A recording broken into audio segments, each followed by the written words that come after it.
John was returning home through the dark streets. His heart felt joyful and light. He smiled, and the round-faced moon smiled back at him. The stars bloomed like silver flowers on the black canvas of the sky, and it seemed to the young man that they too were rejoicing with him.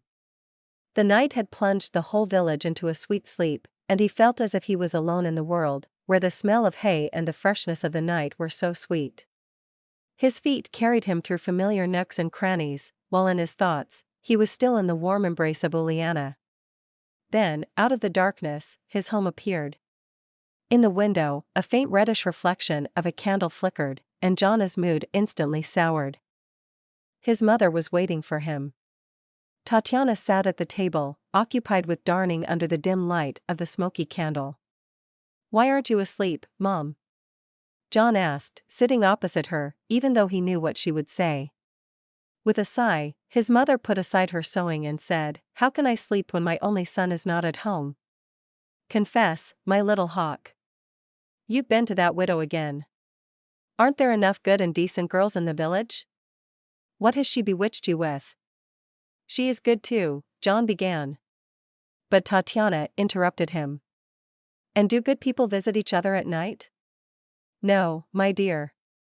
My golden boy, understand, you need a girl to bring home who will be a helper in our household and look after me in my old age." "And will your Uliana go to your house?" "No, she has her own, and we don't need her here with her brood." John couldn't hold back and managed to get his word in. "You were in the same situation yourself, also a widow, with a son. Don't lump everything together, no one visited me at night. Stop chasing that shameless woman, and better pay attention to Ksenia. Look how the girl has blossomed, a joy to the eye, like a ripe cherry untouched." "I'm tired and going to sleep," said John, feeling the futility of the argument. Nonetheless, he couldn't fall asleep for a long time, listening to his mother's grumbling behind the wall. If it weren't for her, they would have already settled down with Uliana. He would have married without a second thought, and her boy is handsome and fine. She entered his heart, and he needed no one else, but it's not human to go against a mother's word. He hoped Tatiana would soften, seeing her son's happiness, but she only grew more spiteful. Tatiana got up with the first roosters. She was determined to arrange John's fate and rid him of the detested widow. After finishing with the household chores, she headed to Ksenia's family home. Slyly and cautiously, she inquired from Ksenia's mother until she grew tired of beating around the bush and plainly said they would gladly give her away to John, as the family had 6 more girls to raise. Rubbing her hands, Tatiana moved on to Uliana's house.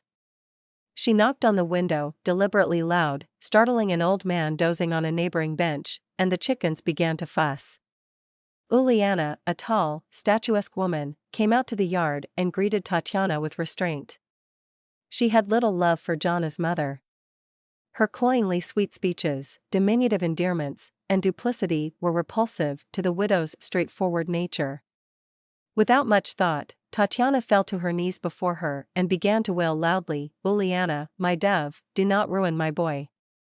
You are a mother yourself. He has long been in love with Ksenia.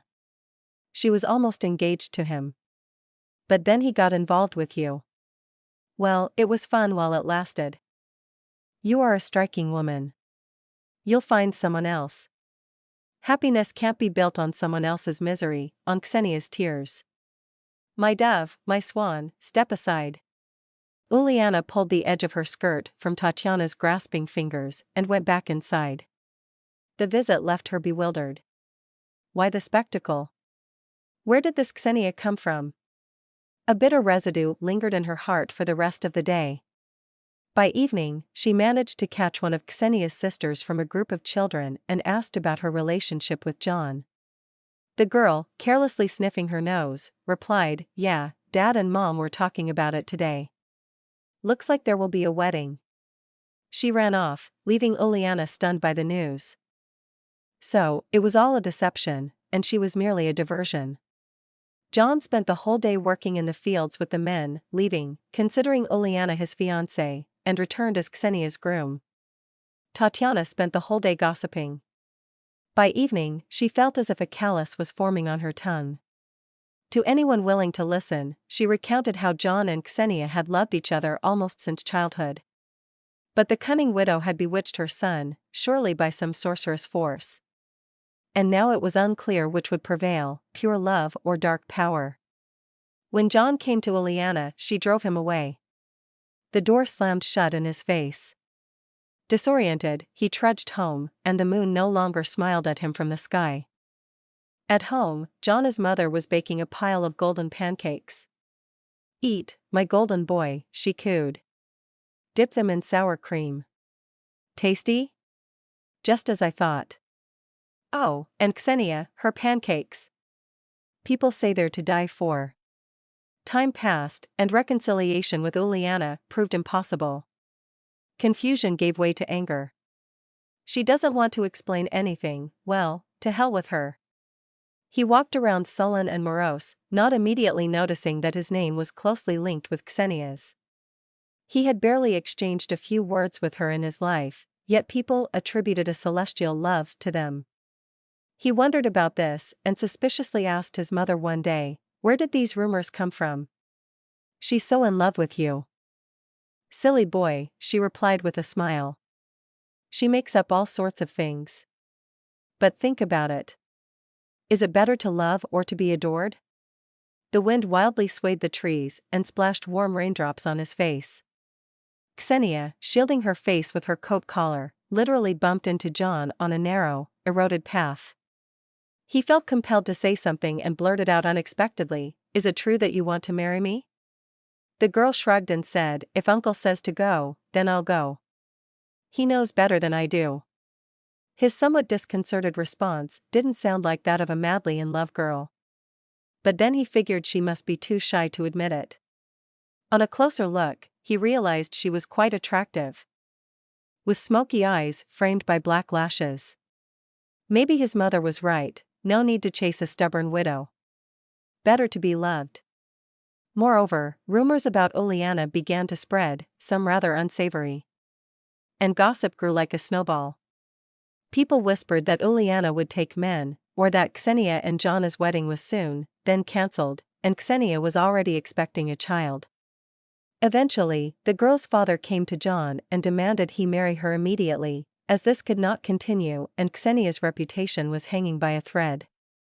When absurd rumors incessantly linked their names together, he didn't understand, but to finally forget Uliana, he agreed to the marriage. Before he knew it, John stood in the church in the bright candlelight, slipping a wedding ring on Ksenia's finger. The priest spoke in a deep voice, but John only heard the beating of his own heart. When they left the church, it felt as if something inevitable had happened, and now he just had to submit to God's will. Initially, Ksenia seemed happier than Tatiana had ever been. A helper appeared in the house, and the cursed Uliana was left out. All thanks to cunning and a long tongue. Ksenia soon became pregnant and gave birth to a healthy girl. Everything would have been perfect, except they named the baby Uliana. "You've lost your mind, girl," Tatiana scolded her. "Don't you know Uliana was the name of John's fling? How could you agree to that name? You should have some pride." "My golden." Ksenia just shrugged. "So what?" she replied. "It's a beautiful name." "How can you say that, child?" Tatiana persisted. "There are so many beautiful names, Tatiana, for example." "You talk as if you don't care about anything, but you should be jealous of John." "Quiet, Mom," Ksenia responded. That day, a terrible suspicion was born in Tatiana's head. What if Ksenia doesn't love her son? She became critical of her daughter-in-law, and every move Ksenia made now irritated her. Not walking right, not placing things correctly, not picking up properly. She complained to her friends at the well. "It's astonishing, ladies. How clumsy can Ksenia be? Can't even take a pot out of the stove without spilling the soup. Sweeps the floors only in the center, leaving the corners. Spiders could weave webs in the rafters, soon they'll catch us in their nets, and she doesn't see them. And when she starts cleaning the stove, she covers the whole house in soot, and John doesn't notice anything, as if he were blind." Tatiana tried to shame Ksenia, to prick her with a sharp remark, but it seemed as if all words just bounced off her, leaving no mark. "You're imagining things," the daughter-in-law appeared to say. The granddaughter resembled her mother, with smoky eyes framed by black lashes and an impenetrable character. Perhaps that's why Tatiana never developed any tender feelings for her. She had always hoped for a boy. But there was no more little Uliana. Tatiana noticed that John often left the house and barely spent time with his wife. "My dear," she inquired of Ksenia in a honeyed voice, "does John sleep with you?" "That's none of your business," Ksenia responded in an equally sweet voice. "How is it not my business?" Tatiana flared up. "I want a grandson, a little John." "There should be many children," the daughter-in-law merely grimaced in response. "One is enough for me, I don't want more." Tatiana couldn't believe her ears and tried to discuss the matter with her son. But he just brushed her off, not even listening to her. It was as if his thoughts were elsewhere. Years ago, John walked down the street smiling.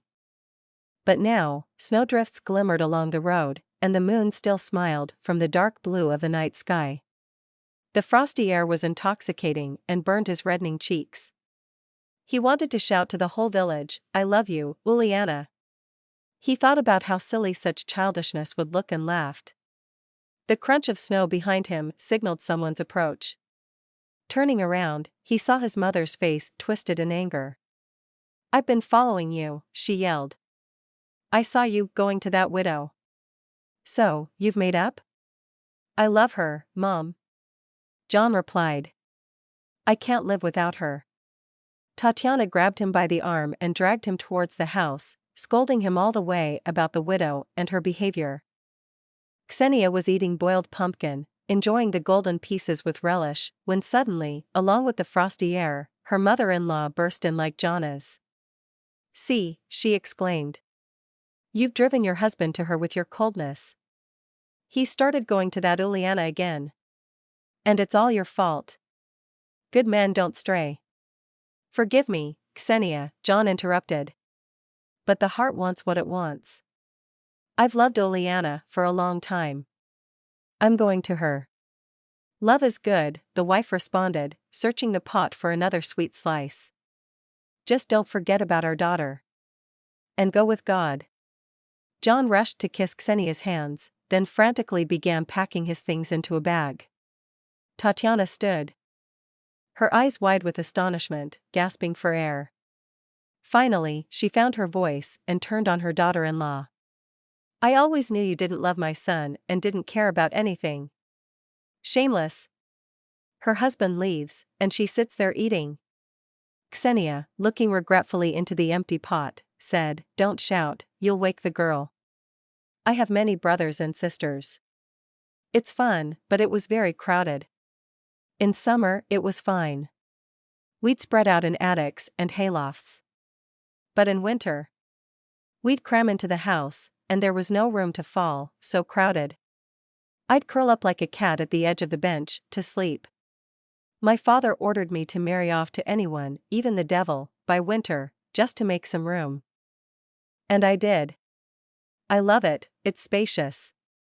I sleep like a queen on a soft bed, and eat my fill. My daughter is wonderful, and I don't need more children. I've already had my fill of childcare as the eldest. I'm very happy with everything. So let John be happy too." "I didn't realize we had a snake slithering around our house," Tatiana hissed through clenched teeth. "Who did I shelter?" "Well, no matter, maybe some fool, like my son, will come along, and you'll go live with him."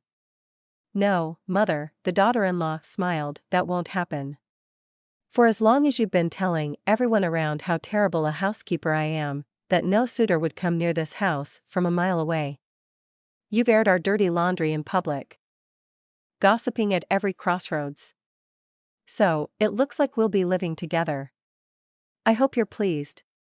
You're pleased. You're pleased.